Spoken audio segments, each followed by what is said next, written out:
الحمد للہ رب العالمین والصلاة والسلام علی رسولہ الکریم اما بعد فاعوذ باللہ من الشیطان الرجیم بسم اللہ الرحمن الرحیم فلا اقسم بما تبصرون وما لا تبصرون انه لقول رسول کریم وما هو بقول شاعر قلیلا ما تؤمنون ولا بقول کاہن قلیلا ما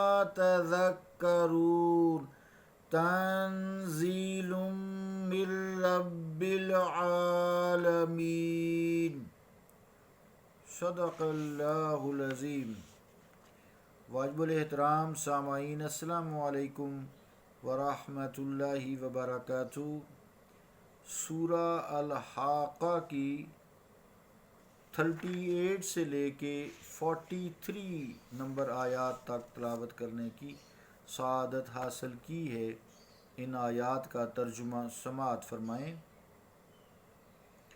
پس میں قسم کھاتا ہوں ان چیزوں کی جنہیں تم دیکھتے ہو اور جنہیں تم نہیں دیکھتے، بے شک یہ قول ہے ایک عزت والے رسول کا، اور یہ کسی شاعر کا کلام نہیں، لیکن تم بہت کم ایمان لاتے ہو، اور نہ ہی یہ کسی کاہن کا قول ہے، تم لوگ بہت کم توجہ کرتے ہو، بلکہ یہ نازل شدہ ہے رب العالمین کا۔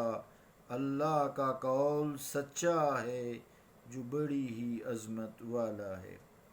عزیزان گرامی قدر، السلام علیکم ورحمۃ اللہ وبرکاتہ۔ کفار کی ایک ہٹ دھرمی تھی، وہ اس بات کا شدت سے انکار کیا کرتے تھے کہ حضور علیہ السلام پر اللہ تعالیٰ کا کلام نازل نہیں ہوتا۔ وہ انکار کرتے تھے کہ یہ اللہ تعالیٰ کا کلام نہیں ہے، بلکہ وہ اس بات پر بضد تھے کہ حضور کریم علیہ السلام خود گھڑتے ہیں یا پھر کسی سے سنتے ہیں اور پھر ہمیں سناتے ہیں، کیونکہ اس کلام کی فصاحت اور بلاغت کا وہ انکار نہیں کر سکتے تھے۔ سارے ہی خطیب تھے، سارے ہی فصیح اور بلیغ تھے، اس لیے وہ کبھی کہتے آپ معاذ اللہ شاعر ہیں، اور کبھی کہتے کہ آپ کاہن ہیں۔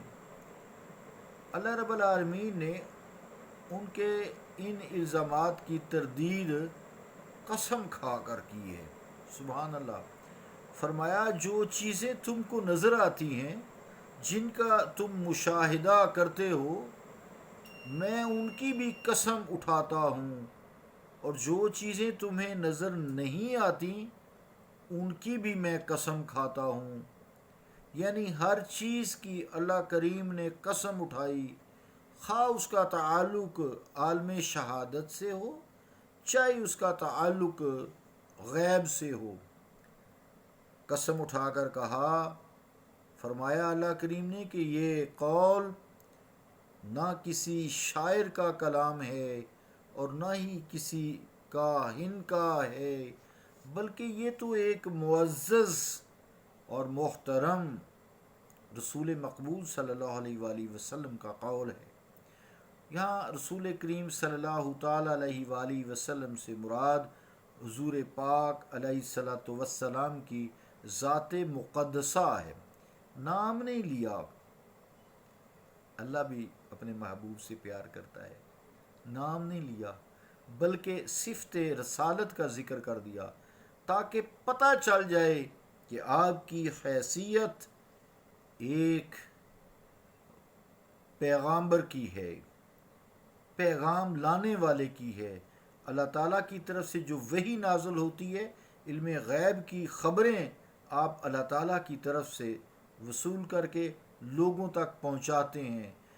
اور عام دنیا کا اگر کوئی پیغامبر ہے جو پیغام دیتا ہے، پیغامبر جسے کاسب بھی بولتے ہیں لوگ، لیکن یہ لفظ بس رسول کریم صلی اللہ علیہ وسلم صلی اللہ تعالیٰ علیہ وآلہ وسلم، یہ پیغام، یہ لفظ اچھا لگتا ہے، پیغام لانے والے وہی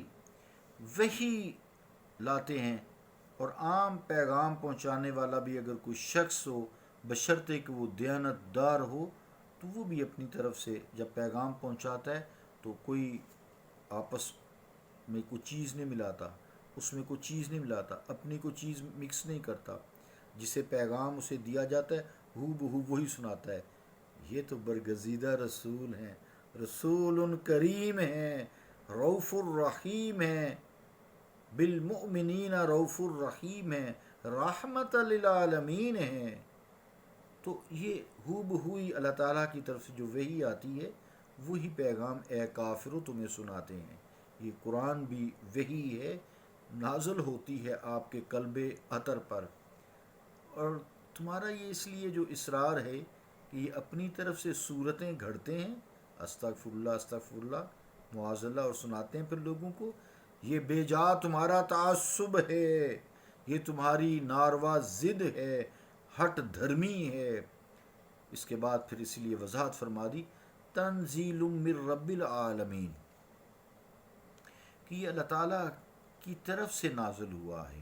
آیت نمبر جو 43 ہے، آخری آیت جو میں نے تلاوت کی ہے، فرمایا کہ یہ رب العالمین کا کلام ہے، کیونکہ حضور مقبول صلی اللہ تعالیٰ علیہ وآلہ وسلم اپنی زبان پاک سے اسے جسٹ پڑھتے ہیں، آپ کو سناتے ہیں، اس لیے حضور کریم صلی اللہ علیہ وسلم کا قول کہا گیا۔ تو مراد کیا قول اس لیے کہا گیا نا، جیسے پیچھے میں نے آیات میں پڑھا نا کہ اِنَّهُ لَقَوْلُ رَسُولٍ کریم، اِنَّهُ لَقَوْلُ رَسُولٍ کریم، یہ رسول کریم صلی اللہ علیہ وسلم کا قول ہے۔ قول اس لیے کہا گیا کہ کلام اللہ کا ہے جو نازل ہوتا ہے آپ کے قلب اطہر پر، جبرائیل علیہ السلام لے کر آتے ہیں، آپ پڑھ کر سناتے ہیں، چونکہ آپ پڑھ کر سناتے ہیں تو یہ آپ کا قول فرمایا گیا ہے کہ یہ حضور کا قول ہے صلی اللہ علیہ وسلم۔ آگے جو 41 سے اور 42 آیات ہیں، اس کے آخر میں پھر فرما دیا گیا کہ قلیلا ما تؤمنون، قلیلا ما تؤمنون، اور اگلی آیت کے آخر میں فرمایا قلیلا ما تذکرون۔ اس طرف اشارہ ہے کہ رسول کریم صلی اللہ علیہ وآلہ وسلم میں اور شاعر اور کہن میں کوئی دور کی بھی مماثلیت نہیں ہے، جس کے باعث تم اس غلط فہمی کا شکار ہو گئے ہو۔ تم اس چکر میں اس لیے پڑے ہو کہ تم ایمان نہیں لاتے، اور تم نے کبھی غور و فکر سے کام ہی نہیں لیا۔ اگر تم میرے نبی کریم صلی اللہ علیہ وآلہ وسلم کی نورانی صبحوں اور پر نور شاموں کا مطالعہ کرو، ان کی پاکیزہ مصروفیتوں اور بابرکت سرگرمیوں کا جائزہ لو، تو اے کفار مکہ تم انہیں کبھی بھی شاعر نہ کہو گے، جن کے پاس، شاعروں کے پاس یعنی مبالغہ آرائی کے سوا کچھ نہیں ہوتا، بات کچھ بھی نہیں ہوتی۔ شعر کا ایک مزہ ہوتا ہے، کھینچ کے لے جاتے ہیں، آج بھی دیکھ لیں سورہ شعراء پوری ہے، یہ وادی گھومتے ہیں۔